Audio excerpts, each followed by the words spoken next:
Bismillahirrahmanirrahim. Assalamualaikum warahmatullahi wabarakatuh.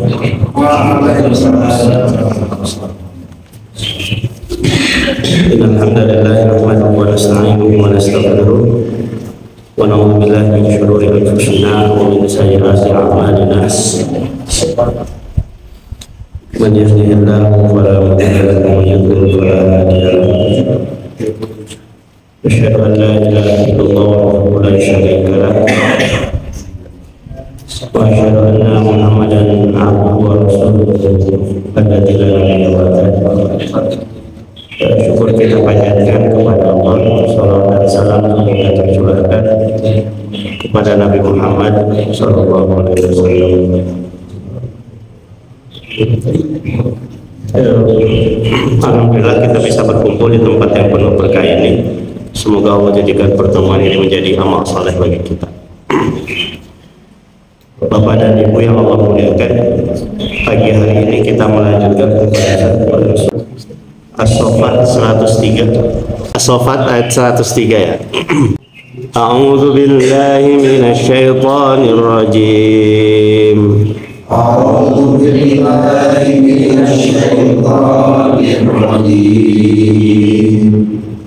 Bismillahirrahmanirrahim. Bismillahirrahmanirrahim. Falamma aslama wa tallahu lil jabin.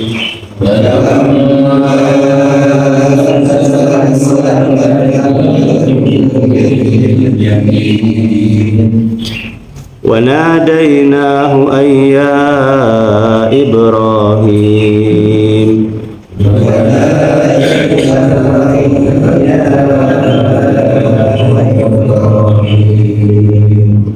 قَدْ صَدَّقْتَ الرُّؤْيَا إِنَّا كَذَلِكَ نَجْزِي الْمُحْسِنِينَ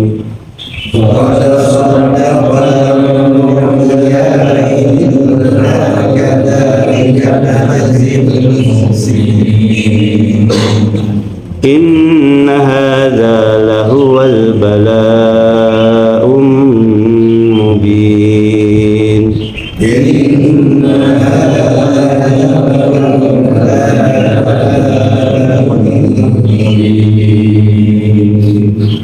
وفديناه بذبح عظيم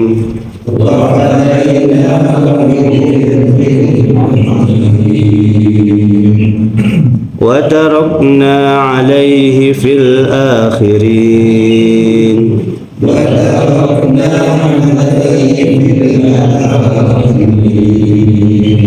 سلام على إبراهيم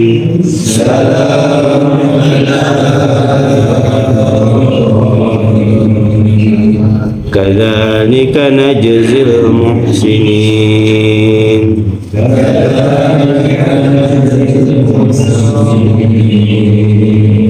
إنه من عبادنا المؤمنين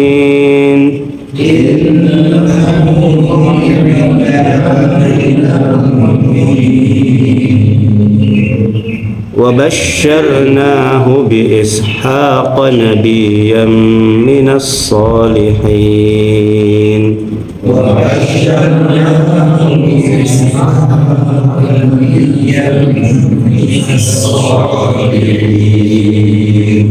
وباركنا عليه وعلى إسحاق ومن ذريتهما محسن وظالم لنفسه مبين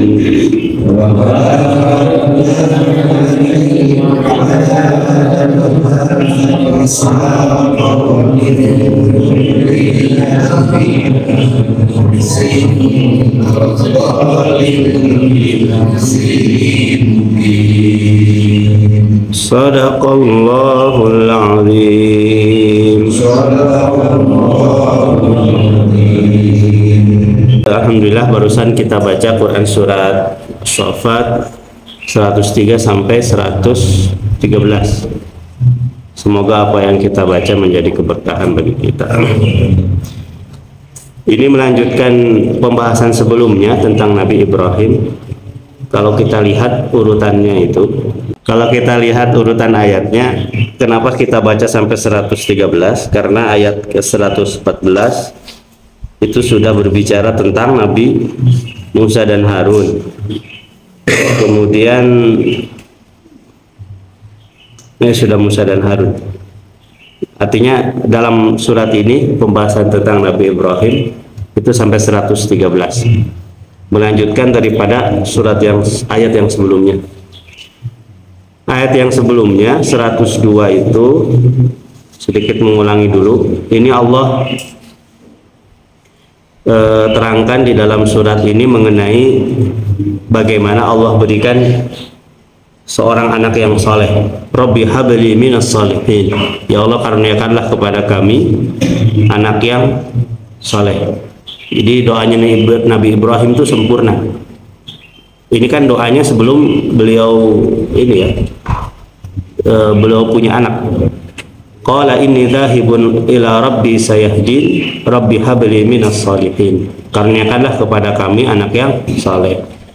Jadi doa Nabi Ibrahim itu sebelum beliau punya anak, minta anak yang saleh. Jadi bukan hanya minta anak saja, doanya itu sempurna, minta anak yang saleh. Itu yang disebut dalam Al-Quran sebagai qurrata a'yun, anak yang enak dipandang oleh mata. Jadi kalau kemarin sedikit dibahas, jadi anak itu kemungkinan ada pada 4, atau salah satu dari 4, atau mudah-mudahan salah 2 dari 4 yang positif. Ada anak yang Allah gambarkan dalam Al-Quran itu anak yang akan menjadi hiasan atau permata. Hiasan ya, itu seperti al-malu wal banun zinatul hayatid dunya. Harta dan anak itu perhiasan dunia. Tidak dipungkiri bahwasannya ketika anak sukses, ketika anak berhasil, itu kan jadi kebanggaan orang tua. Bahkan boleh jadi orang tua itu seringkali menceritakan tentang anaknya daripada tentang dirinya. Itu yang disebut sebagai zina. Zina itu belakangnya pakai tak marbuto ya. Tapi kalau zina negatif itu tulisannya zina, nanya itu ke atas. Jadi jangan salah persepsi. Nah, apa yang anak zina gitu kan? Zina di sini maksudnya adalah hiasan. Kemudian Allah gambarkan dalam ayat yang lain, boleh jadi anak itu menjadi fitnah. Inna min azwajikum, musuh dulu. Inna min azwajikum wa auladikum aduwwan lakum fahdharuhum. Sesungguhnya di antara anak atau istri kalian itu akan ada yang menjadi musuh bagi kalian. Itu kalau tidak salah di Quran surat At-Taghabun gitu ya. Jadi dari sekian banyak tes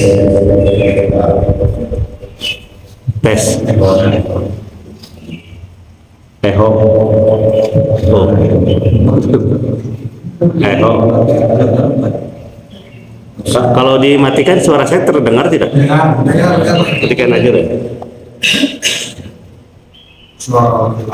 Suara laki-laki.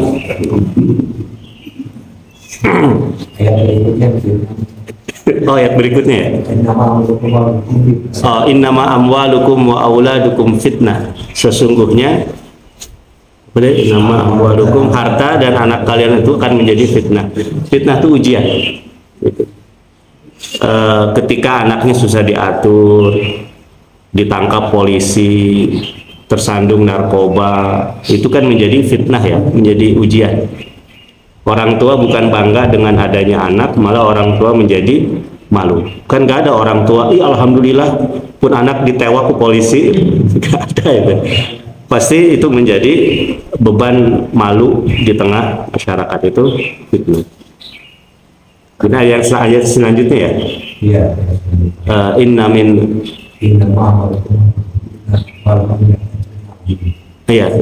min azwajikum wa auladikum aduwwan lakum fahdharuhum. Sesungguhnya di antara istri atau anak kalian itu akan ada yang menjadi musuh bagi kalian. Itu kalau anak istri itu bukan mencegah atau bukan menjadi permata bagi suami, justru malah menjerumuskan suami kepada kelalaian kepada Allah Subhanahu wa taala. Itu anak dan istri yang menjadi musuh, dan nanti di akhirat pun akan saling menuntut. Tapi ada juga anak yang menjadi permata hati. Itu ada di dalam Quran surat Al-Furqan kalau tidak salah. Itu Allah katakan, walladzina yaquluna rabbana hab lana min azwajina wa dzurriyyatina qurrata a'yun waj'alna lil muttaqina imama. Dan di antara manusia ada yang berdoa, rabbana hab lana min azwajina, karuniakanlah kepada kami dari istri-istri kami, wa dzurriyyatina, dan keturunan kami, qurrata a'yun, yang menjadi permata hati. Jadi ada juga yang anak yang menjadi permata hati. Mungkin anak ini secara duniawi tidak berprestasi, tetapi tidak pernah luput mendoakan orang tua. Dan di antara kemuliaan orang tua di akhirat itu adalah karena doa anak yang soleh ketika di dunia. Ada dalam hadis Sahih Bukhari ya, ada orang yang amalannya biasa aja di dunia itu, tapi ketika di akhirat di hadapan Allah dia terkejut kok tiba-tiba Allah karuniakan tempat yang tinggi di akhirat, sampai bertanya kepada Allah, ya Allah, apa yang menyebabkan aku begitu dimuliakan di akhirat ini? Jawaban Allah itu yang dikutip oleh Nabi, bidu'ai ahlika, dalam hadis lain bidu'ai waladika, itu karena doa anakmu. Itu kan menjadi qurrata a'yun. Di akhirat lebih utama, di dunia pun demikian. Prestasinya mungkin biasa-biasa aja. Di kelas itu mungkin prestasinya sesuai dengan jumlah siswanya. Jadi jumlah kelasnya siswana 30, ranking 30 gitu kan. Jumlah siswana 20, ranking 20 gitu. Atau mungkin masuk 10 besar. Karena memang siswana ngan 10 gitu. Nah, prestasinya biasa aja, tapi ketika ditanya di mana wae, oh tadi habis pengajian, itu kan hiburan ya bagi orang tua. Dan itu menjadi PR bagi saya, khususnya karena anak saya masih kecil. Anak saya 3 dari 1. Nah ini, dan ayat 100 ini doa Nabi Ibrahim sebelum beliau punya anak. Doanya itu bukan hanya minta anak, tapi minta anak yang saleh. Jadi kalau doa kepada Allah itu harus semaksimal mungkin, jangan tanggung. Minta anak yang saleh, minta rezeki yang berkah, minta istri yang saleh, yang banyak yang saleh, minta suami yang saleh. Jadi jangan hanya sekedar memiliki yang hanya urusan akhirat, tapi juga maksimal. Nah, tapi dalam ayat selanjutnya, ujian besar dari Allah. Setelah Allah karuniakan anak, turunlah perintah dari Allah kepada Nabi Ibrahim lewat mimpinya, yaitu perintah untuk menyembelih anaknya. Mimpi yang Allah berikan kepada Nabi itu bagian daripada wahyu. Maka ketika dalam mimpinya Allah perintahkan Ibrahim untuk menyembelih anaknya, itu berarti wahyu itu perintah harus dilaksanakan, karena wahyu itu datang kepada Nabi salah satunya lewat mimpi. Dan ternyata perintahnya berat, menyembelih anak. Tapi kalau Pak Ruby lagi tidur mimpi suruh sembelih anak, jangan Pak, gitu kan. Bangun tidur ulah milarian besok gitu. Karena kita semua itu bukan Nabi. Nah, ini bedanya Nabi dengan kita. Kayak Nabi Muhammad, sesekali Nabi Muhammad pun terima wahyu lewat mimpi. Tapi kita bukan Nabi, maka bukan berarti mimpi kita itu adalah wahyu. Bahkan boleh jadi mimpi buruk kita lebih banyak daripada mimpi baik. Nah, kemudian ayat 103 ini yang kita bahas sekarang. Ini kata Allah, falamma aslama wa tallahu lil jabin. Yang membuat Nabi Ibrahim kuat untuk mengambil keputusan Allah itu, melaksanakan itu adalah perkataan Nabi Ismail, satajiduni insyaallahu minas sabirin. Kembali ke ayat 102 tadi ya. Wahai ayahku, sesungguhnya engkau akan melihat aku termasuk orang-orang yang sabar atas perintah Allah walaupun berat. Nah, awalnya kan Ibrahim berat, ternyata dikuatkan oleh anaknya. Nah, ini bagian daripada anak yang qurrata ayun tadi, yang taat kepada Allah. Maka ketika Ismail menunjukkan kekuatan ketabahannya, rela disembelih karena itu bagian daripada wahyu yang Allah perintahkan kepada ayahnya, maka Ibrahim menjadi kuat melaksanakannya. Walaupun misalnya Ismail pun tidak mengatakan demikian, Ibrahim pasti akan melaksanakannya. Hanya dengan dorongan dari Ismail, Ibrahim menjadi lebih kuat. Karenanya ayat 103-nya Allah katakan, falamma aslama wa tallahu lil jabin. Maka setelah keduanya berserah diri kepada Allah, menerima keputusan Allah, maka wa tallahu lil jabin. Kemudian Ibrahim membaringkan anaknya di atas pelipisnya untuk melaksanakan perintah Allah. Jadi Ibrahim menidurkan anaknya sampai pelipisnya itu di atas tanah. Tapi ada juga yang mengatakan di atas paha Nabi Ibrahim. Artinya sudah siap untuk disembelih. Nah, di sini Allah menggunakan kata lil jabin. Jabin itu ada yang mengatakan pelipis, ada yang mengatakan jabin itu adalah kening. Nah, kalau kening itu seperti hadis Nabi yang sering kita bahas itu tentang ciri di antara orang yang husnul khatimah. Kata Nabi, al-mu'min yamutu bi'araqil jabin. Seorang mukmin itu meninggal dengan bi'araq. Araq itu keringat. Bi'araqil jabin, dengan keringat di keningnya. Jadi di antara ciri orang yang beriman, orang wafat dalam keadaan iman itu keringat di keningnya. Dulu saya pernah cerita ya, dulu Pak Jaja almarhum itu ketika dulu siapa ya, dulu pernah nengok habis subuh nggak salah.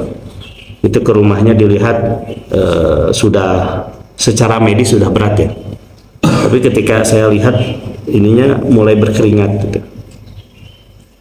Langsung teringat hadis yang tadi, al-mu'min yamutu bi'araqil jabin. Orang mukmin itu wafat dengan kondisi keringat di pelipis atau di ininya.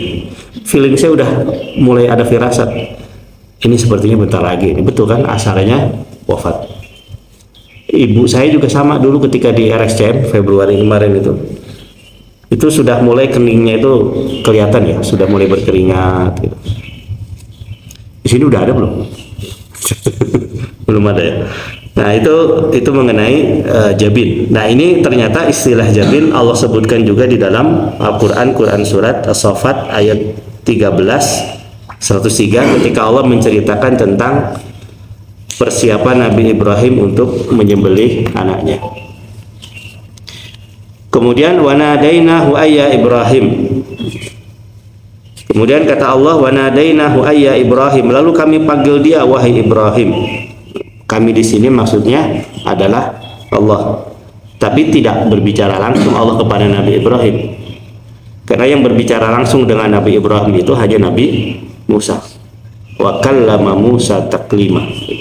Dan Allah berbicara dengan Musa dengan berbicara yang jelas, tapi di belakang hijab.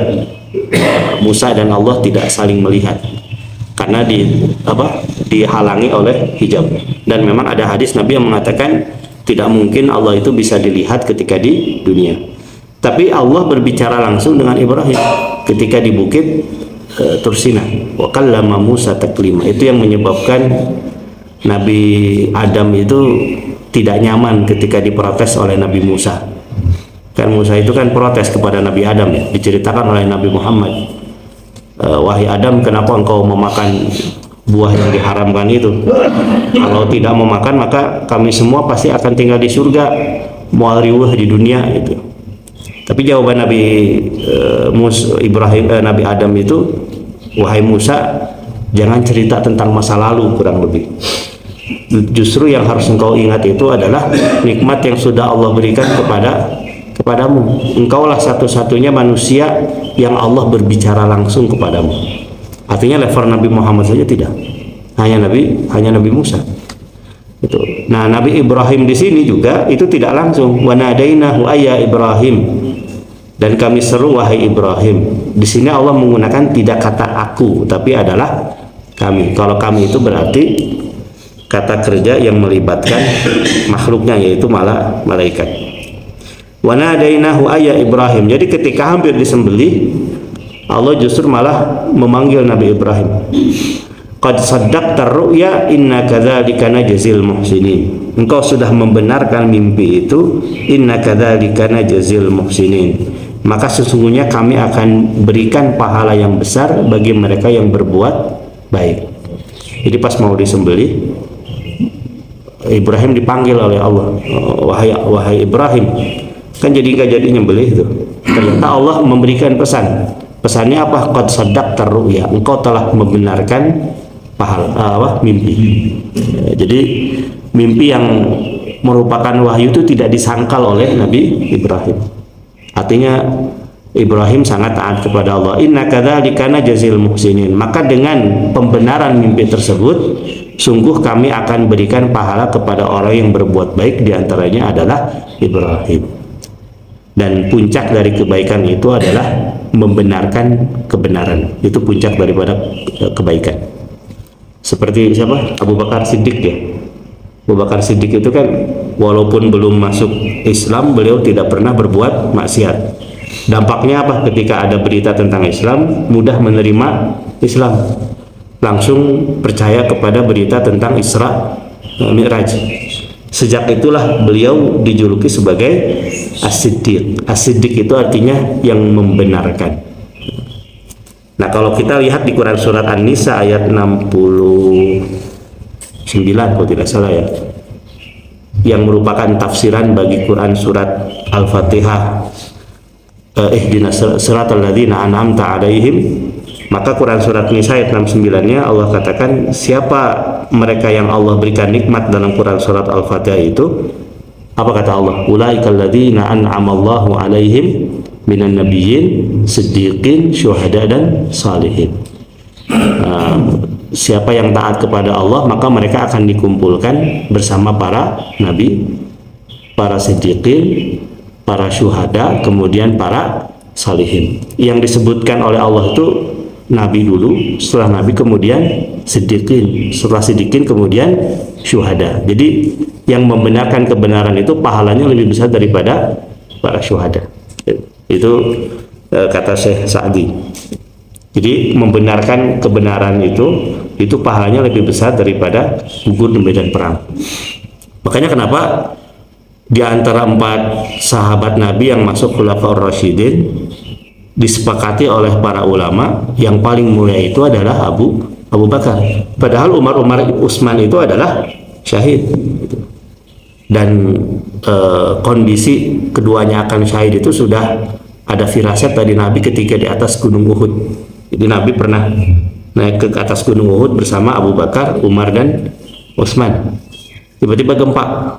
Karena gempa akhirnya Nabi Muhammad itu menghentakkan kakinya ke atas ke tanah Uhud. Setelah itu berdoa, berkata kepada Uhud, wahai gunung, jangan kau bergerak.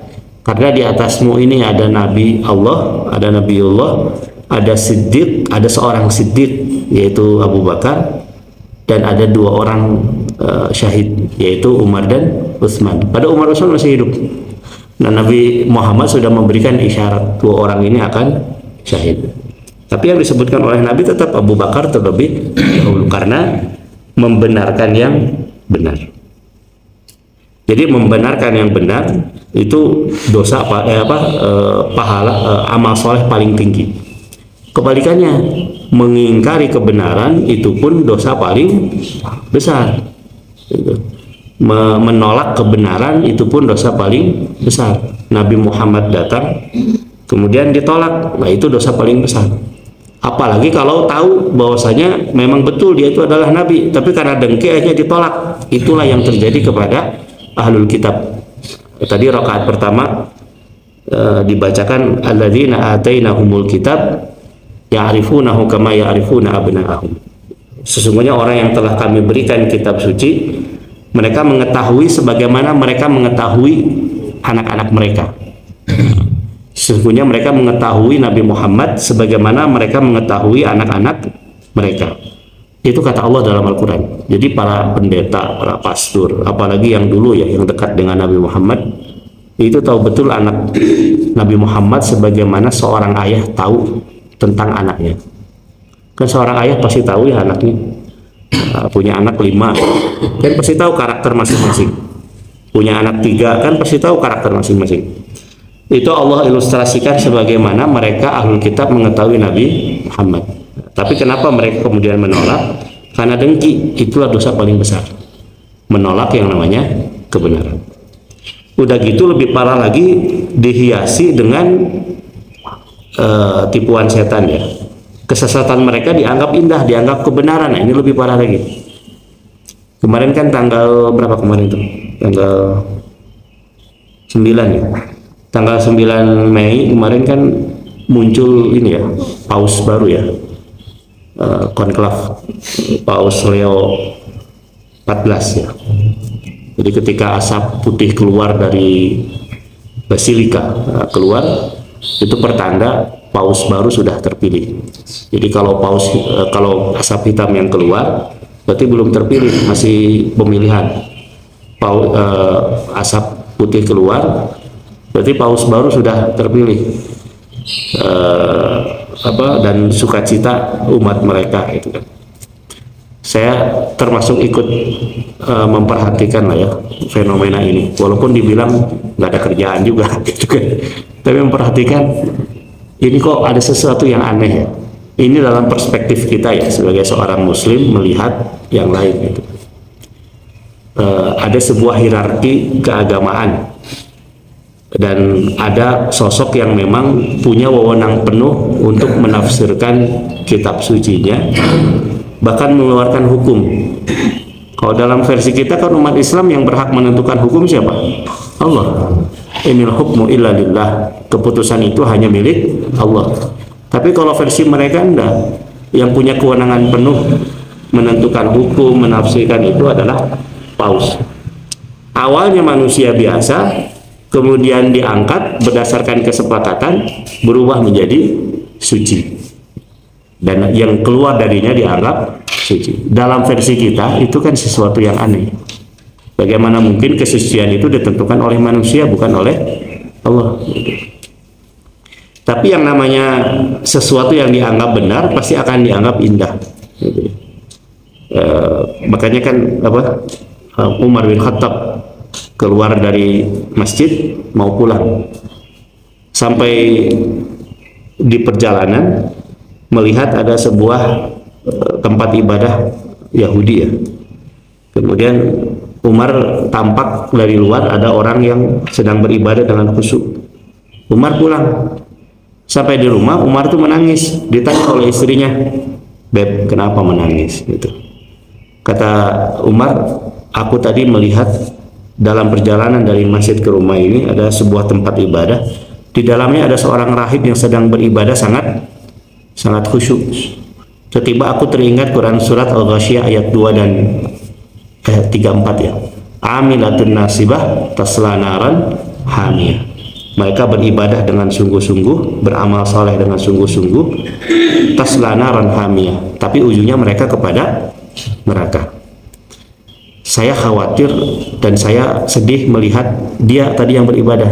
Dia menganggap sedang ibadah dengan khusyuk, tapi ujungnya dia sedang menuju kepada neraka. Itu yang kata Allah dalam Al-Quran, "Qul hal nunabbi'ukum bil akhsarina a'mala." Katakanlah, maukah aku tunjukkan kepada kalian yang paling buruk amalannya? Alladzina dhalla sa'yuhum fil hayatid dunya wa hum yahsabuna annahum yuhsinuna sun'a. Ini Quran surat Al-Kahfi ya. Al-Kahfi 104. Ini orang yang paling buruk itu orang yang melakukan perbuatan dan itu sesat tapi menganggap itu adalah amal saleh. Makanya kenapa kemudian setelah kejadian itu Umar berdoa.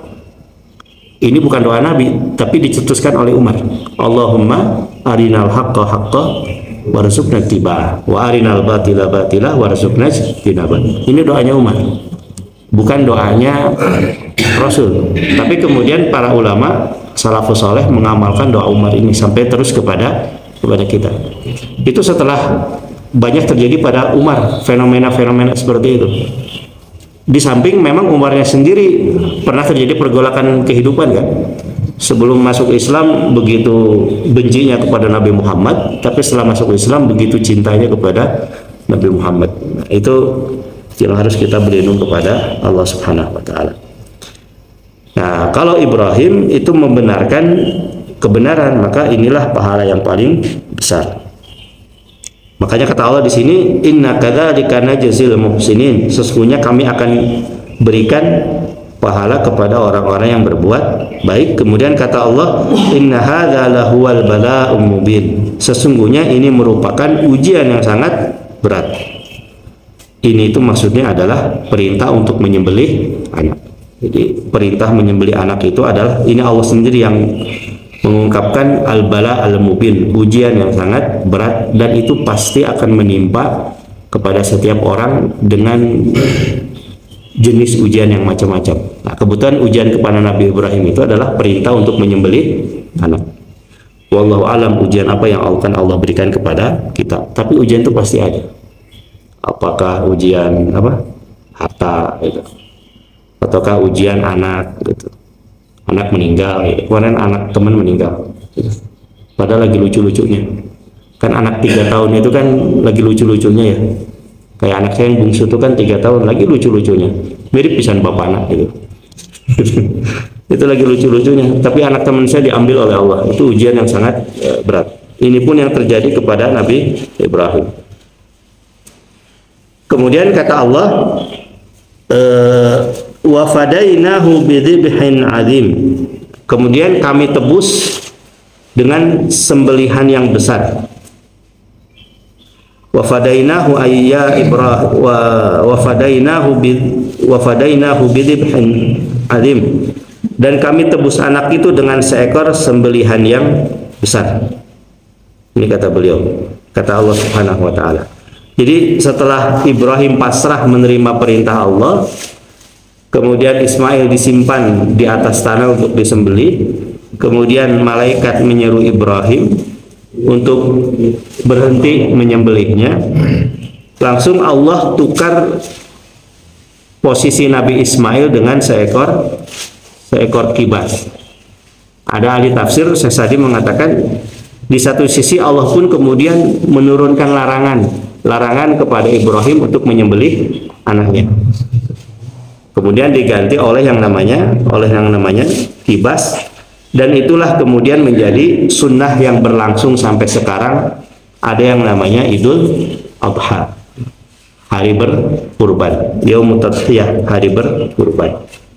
Dan insya Allah Juni ya kita Idul Adha ya, Juni. Pahalanya daripada setiap bulunya. Wa tarakna alaihi fil akhirin. Nah ini, dan kemudian kami tinggalkan sunnah tersebut sampai kepada fil akhirin, sampai kepada generasi setelah Nabi Ibrahim. Itulah yang tadi tentang Idul Kurban. Itu sunnahnya berarti sejak Nabi Ibrahim. Sampai ada yang mengatakan sebetulnya perintah Ibrahim ke Muhammad itu kan jauh ya. Nah, perintah kurban itu sebetulnya berlangsung juga antara Nabi Ibrahim sampai kepada Nabi Muhammad. Itu umat Nabi setelah Nabi Ibrahim sampai sebelum Nabi Muhammad tetap ada yang namanya sembelih, sunnah sembelih. Dan ternyata kalau kita lihat ke agama lain pun ada dalam tradisi mereka yang namanya sembelih juga. Wallahu alam apa nama kegiatannya, tapi seperti puasa, kan agama lain ada istilah puasa juga ya. Sembelih juga ternyata ada. Jadi mendekatkan kepada yang dianggap pencipta oleh mereka itu dengan cara sesembelihan. Dalam agama kita itu adalah kurban. Dan ternyata setelah kejadian Nabi Ibrahim ini sampai sebelum Nabi Muhammad, itu sebagian ulama yang mengatakan itu tetap berlangsung. Nah, kemudian dipertegas lagi oleh zaman Nabi Muhammad, ada yang namanya Idul Adha. Itu yang disebut sebagai penguatan syariat sebelum Islam. Jadi dalam usul fikih itu ada istilah syar'un man qablana, syariat sebelum kita, yaitu syariat sebelum Nabi Muhammad. Apa status hukumnya? Boleh kita amalkan atau tidak? Kalau ada perintah lanjutan dari Nabi Muhammad, itu berarti syariat yang dilanjutkan. Contohnya saum Daud ya. Saum Daud itu kan saumnya Nabi Daud. Itu berarti kan syariat sebelum Nabi Muhammad. Itu tidak boleh dilakukan kecuali kalau ada perintah dari Nabi Muhammad dan kemudian adalah sunnah dari Muhammad tersebut, yaitu tentang saum Daud. Seorang laki-laki datang kepada Nabi Muhammad, ya Rasulullah, aku saum Ramadan, tapi aku masih kurang. Kata Nabi Muhammad, saumlah Senin dan Kamis. Tapi saum Senin Kamis juga masih kurang. Apa kata Nabi Muhammad? Saumlah saum Daud. Berarti ini perintah untuk melangsungkan syariat sebelum Nabi Muhammad, yaitu saum Nabi Daud. Kurban juga ini merupakan syariat sebelum Nabi Muhammad, tapi kemudian dipertegas oleh Nabi Muhammad sehingga itu menjadi syariat kita umat Nabi Muhammad. Wa tarakna alaihi fil akhirin, dan kami tinggalkan tradisi tersebut, sunnah tersebut fil akhirin, untuk generasi setelah Ibrahim. Salamun ala Ibrahim, keselamatan bagi Ibrahim. Ini pujian dari Allah kepada Nabi Ibrahim, keselamatan bagi Ibrahim. Dan sejak itulah kemudian Nabi Ibrahim dijuluki sebagai Khalilullah, kekasih Allah. Kan sampai ada yang mengatakan yang mendapat gelar Khalil itu adalah Nabi Ibrahim. Tapi kemudian sebagian ulama mengatakan sebetulnya Nabi Muhammad pun demikian. Beliau pun dijuluki sebagai Khalilullah. Sehingga ada yang mengatakan Khalilani, dua kekasih Allah, Ibrahim dan Muhammad sallallahu alaihi wasallam. Salamun ala Ibrahim kadzalika najzil muhsinin. Demikianlah kami berikan balasan yang terbaik bagi orang yang berbuat baik. Innahu min ibadinal mu'minin. Sesungguhnya Ibrahim itu termasuk hamba kami yang beriman. Ini sudah pasti ya. Pertama, seorang nabi melaksanakan apa yang Allah perintahkan, keselamatan dari Allah bagi Ibrahim, maka pasti Ibrahim itu adalah hamba Allah yang beriman. Wa basyarnahu bi ishaqi nabiyyan minas salihin, dan kami berikan kabar gembira kepada Nabi Ibrahim berupa Ishak yang juga seorang nabi yang saleh. Nah, jadi Nabi Ishak itu berarti adiknya Nabi Ismail. Karena urutan ayat ini itu bahwasanya Allah berikan kabar gembira kepada Nabi Muhammad berupa lahirnya seorang anak namanya Ishak setelah peristiwa sesembelihan Nabi Ismail tadi. Berarti Ishak itu anaknya adiknya Nabi Ismail. Nah, hanya memang dalam perspektif agama Yahudi dan Nasrani, perintah sembelih itu bukan Ismail tapi adalah Ishak. Jadi kalau Nasrani dan Yahudi itu mereka menafsirkan yang perintah dari Allah kepada Nabi Ibrahim untuk menyembelih itu adalah Nabi Ishak, itu bukan Nabi Ismail. Tapi Al-Quran ini sudah sangat jelas yang diperintah untuk disembelih itu adalah Nabi Ismail. Nah, Nabi Ismail kemudian punya keturunan ke Jazirah Arab, sementara Ishak punya keturunan hidup dan akhirnya punya keturunan di wilayah non Arab. Maka mulailah muncul dua wilayah yang berbeda.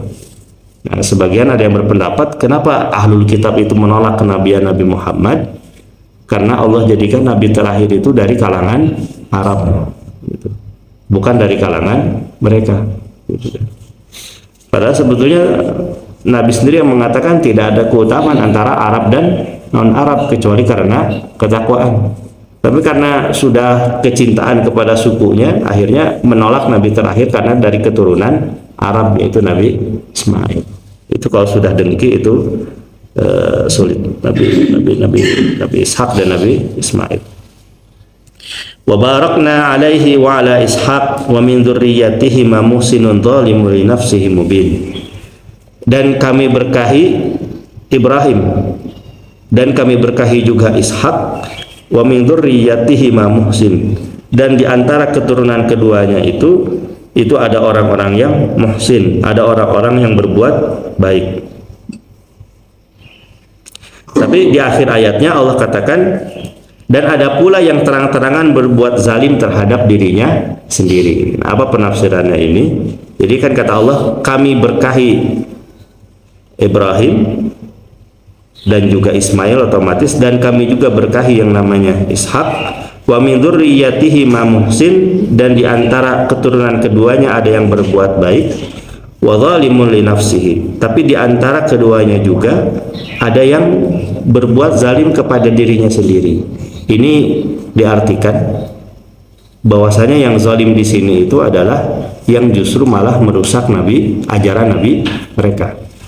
Kan dari Ishak itu kan kemudian punya anak namanya Yakub ya. Yakub punya anak Yusuf. Terus sampai ke bawah muncullah ini yang namanya Bani Israel.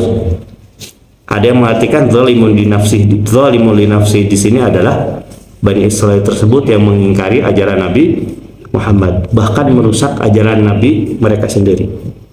Kan yang merusak ajaran Nabi Isa itu kan ya mereka sendiri. Injil yang awalnya terpelihara kemudian dirubah.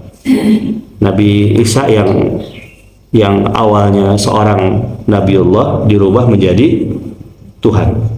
Kan ujian terberat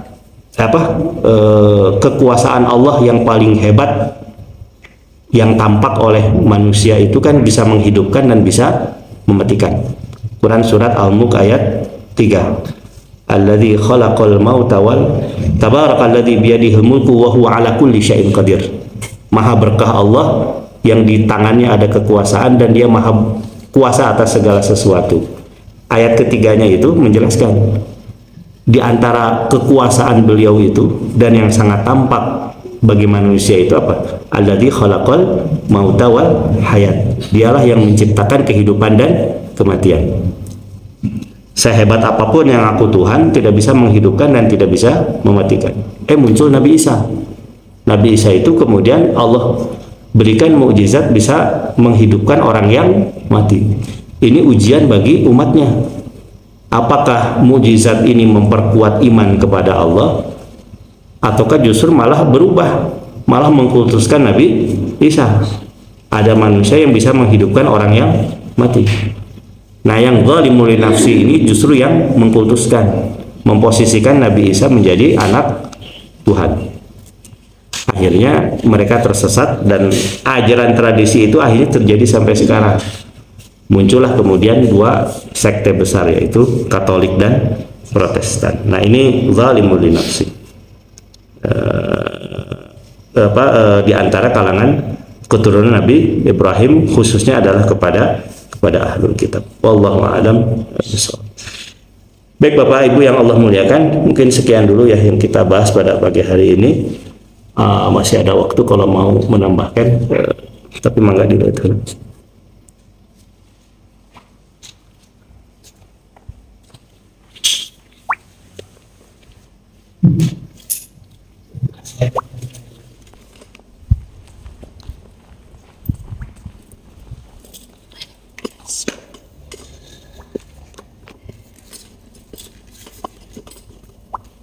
Ya, yang pertama Ustaz, di ayat 112 itu kan dikatakan Nabi Ishak itu nabi yang soleh gitu ya.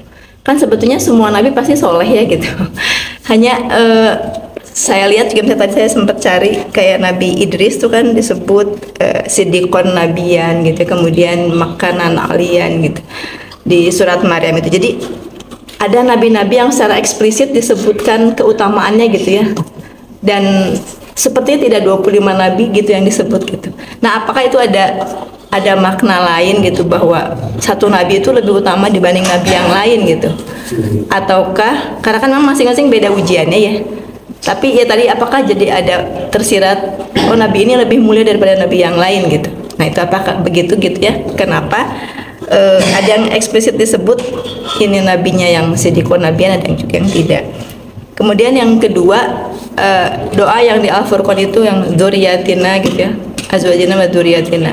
Ini kan mungkin sering ditanyakan batasan dzurriyyatina itu yang mana gitu, apakah hanya biologis ataukah juga sering mungkin yang tidak memilikinya itu boleh anak orang lain gitu, mungkin anak yatim dan sebagainya.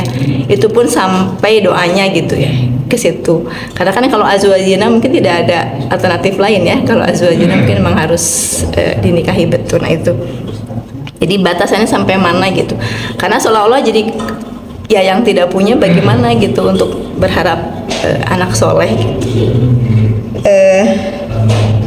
Satu lagi, apakah mungkin di kondisi sekarang, kalau tadi kan dikatakan ahli kitab itu sebetulnya mengenal Nabi Muhammad itu seperti anaknya sendiri. Apakah sekarang mungkin orang melihat Nabi Muhammad tuh ya mereka tidak kenal gitu dengan Nabi Muhammad gitu. Beda dengan waktu itu mungkin padahal mereka bisa melihat secara fisik juga masih ada gitu. Nah, bagaimana dengan kondisi sekarang? Itu saja. Jazakallah khair.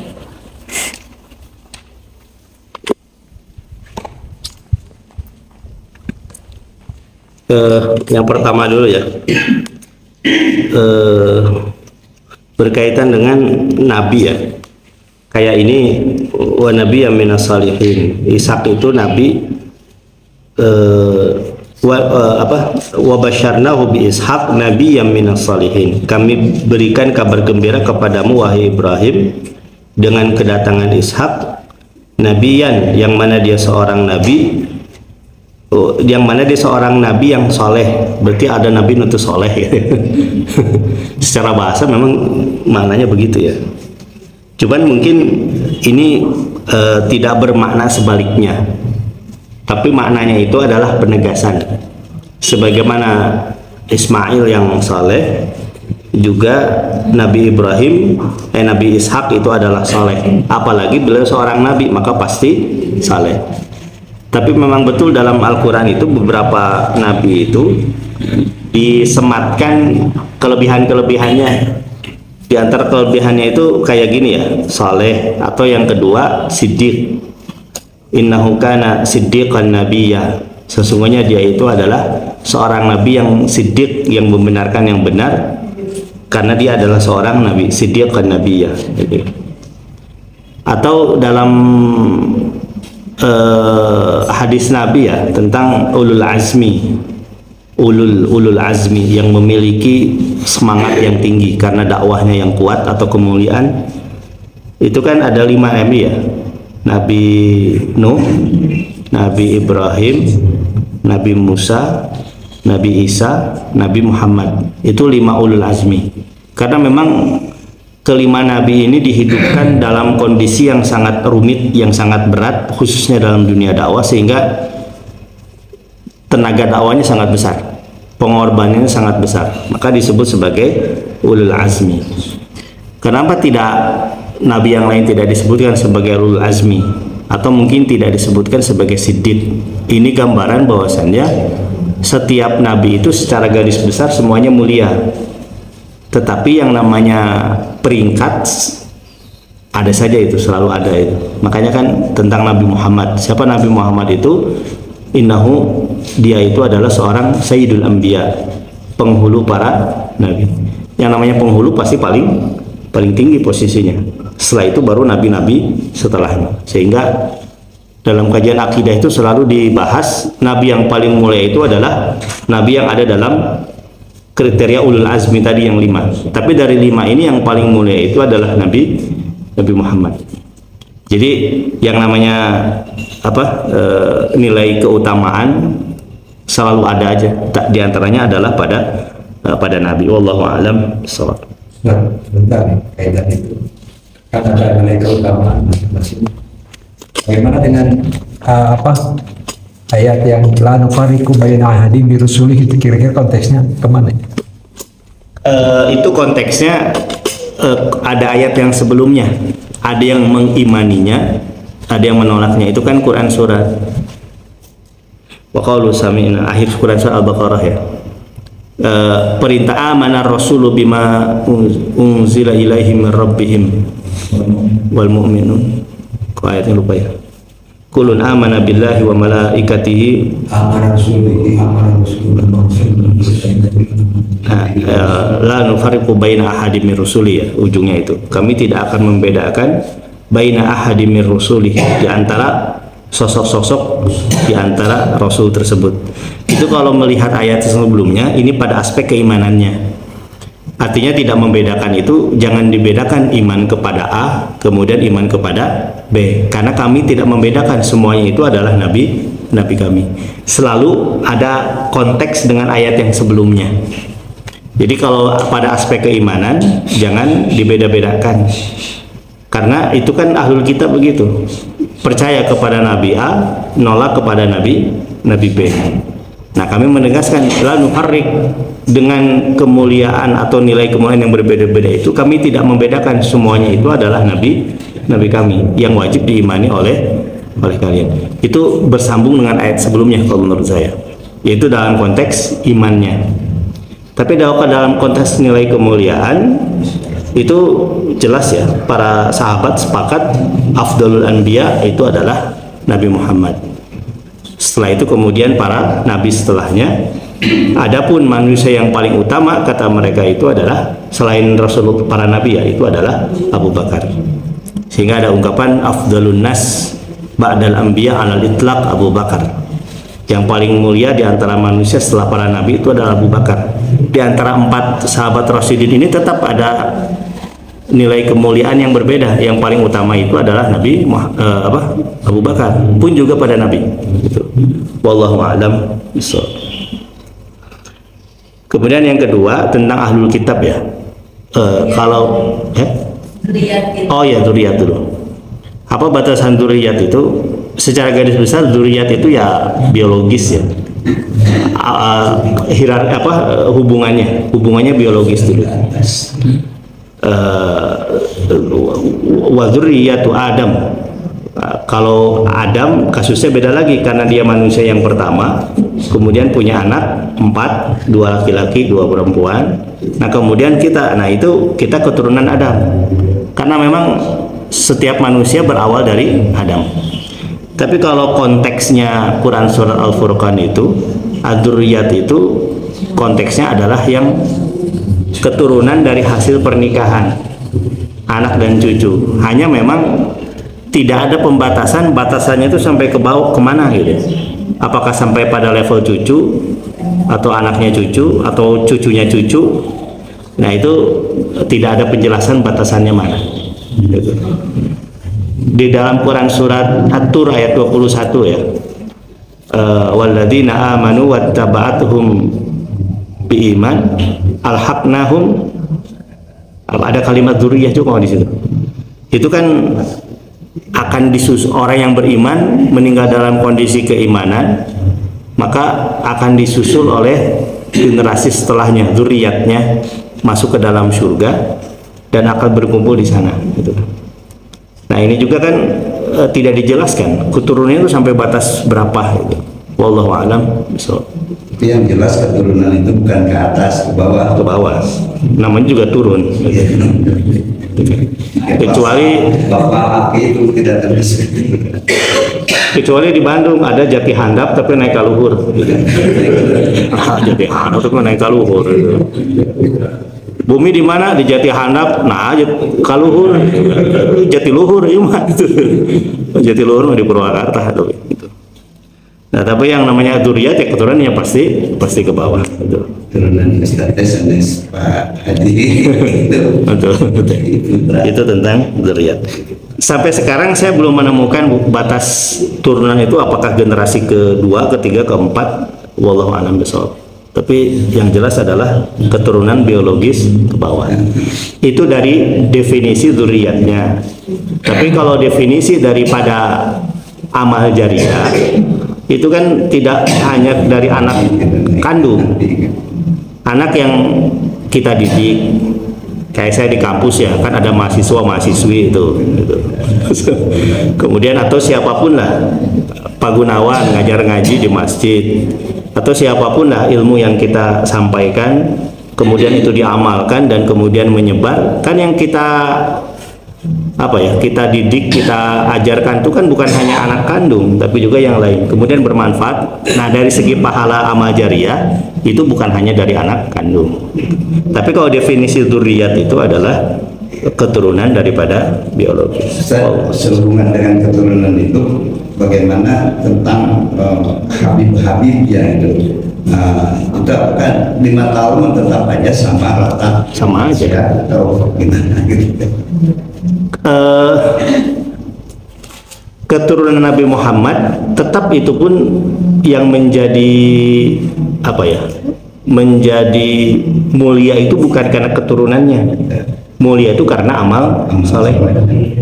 Keturunan Nabi Muhammad kalau mabok atau anggar, apalagi ini generasinya jauh, itu pun butuh pembuktian, bener nggak ini keturunan Nabi Muhammad, gitu kan? Hanya karena di depannya ada Habib, setelah itu namanya baru dianggap sebagai anak keturunan Nabi Muhammad.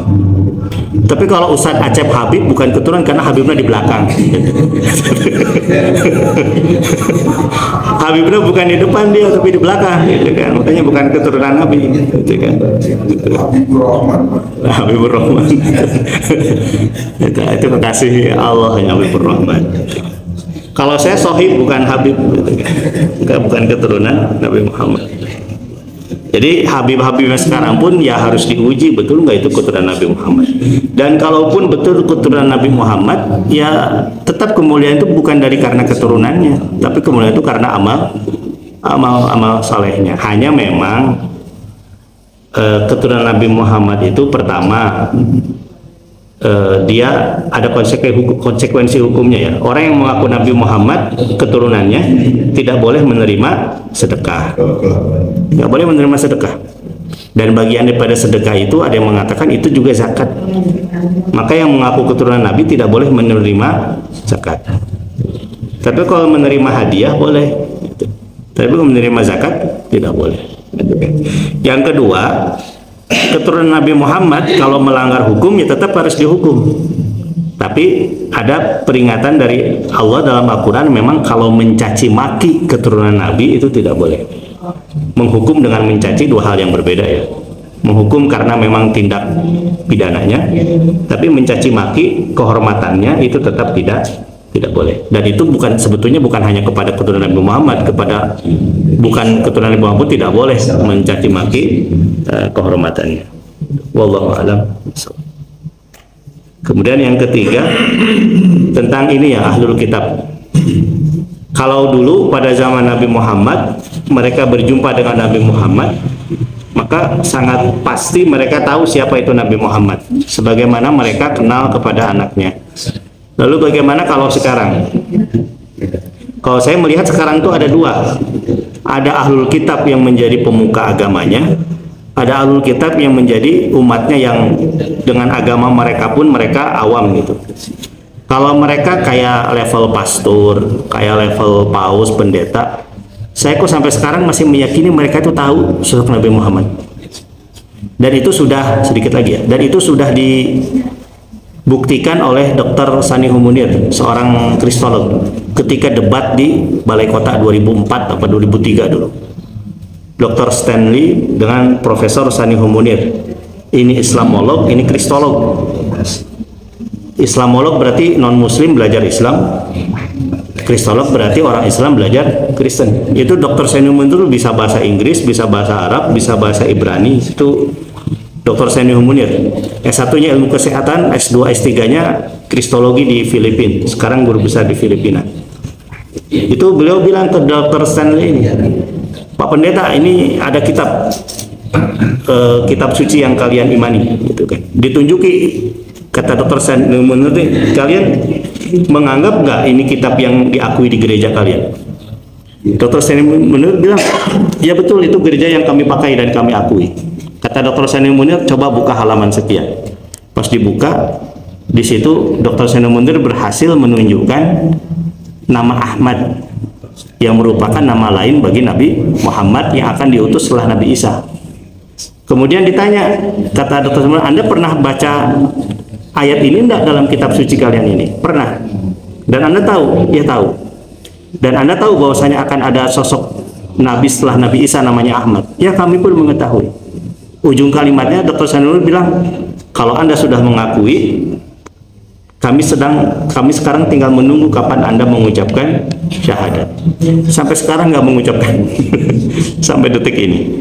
Intinya apa? Intinya mereka tahu, cuman mereka tidak mau. Itu bagi pemuka agamanya. Tapi kalau bagi awam memang tidak tahu. Tapi tetap karena Islam sudah menyebar, tidak ada alasan bagi mereka untuk tetap dalam kondisi kekufuran. Wallahu a'lam. Yang jelas hidayah itu mahal. Betul. Makanya Nabi ini masjid ini disebut sebagai Masjid Hidayatul Ummah. Ya, intinya hidayah itu mahal. Baik Bapak Ibu yang Allah muliakan, mungkin sekian dulu ya yang bisa kita bahas pada pagi hari ini. Kurangan pasti adanya, mohon dimaafkan. Rabbana atina fid dunya hasanah wa fil akhirati hasanah wa qina adzabannar. Subhanaka Allahumma wa bihamdika asyhadu an la ilaha illa anta astaghfiruka wa atubu ilaik. Assalamualaikum warahmatullahi wabarakatuh.